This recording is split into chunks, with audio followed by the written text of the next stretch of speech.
Scientists have recently found out that a lot of different animals can see things like electricity. And while you can't, your dog can perceive infrared. And of course, we all know that there's a plant that has the power of vision. Let's talk about this. Everything in this world gives off a little bit of static electricity and infrared as we go about our metabolism. Things like caterpillars evolved to have electroperception, so they can know when predators are around. Some of the first electroreception we've seen are in things like platypi that use it to hunt. They can actually see the electric pulses in the hearts of their prey. And the same goes for sharks.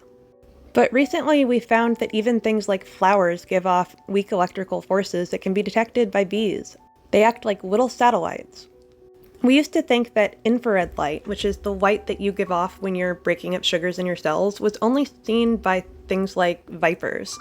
But recently, we found it's very common in the animal kingdom, and dogs and foxes too. That moist nose that your dog has actually uses that to detect tiny changes in heat in the environment. This likely allows wild canines to find their prey, in addition to their sharp sense of smell and hearing. Humans can only see this tiny little fraction in the visible light spectrum. We only have 3 kinds of cones in our eyes that allow us to see color.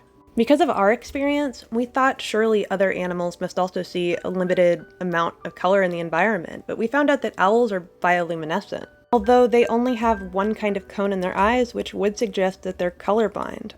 And yeah, the mimic plant has some sort of vision and memory. It can even mimic plastic plants, which does mean we gave the plant body dysmorphia. By looking at the world through a limited human lens, literally, we've missed a whole lot about how the world works.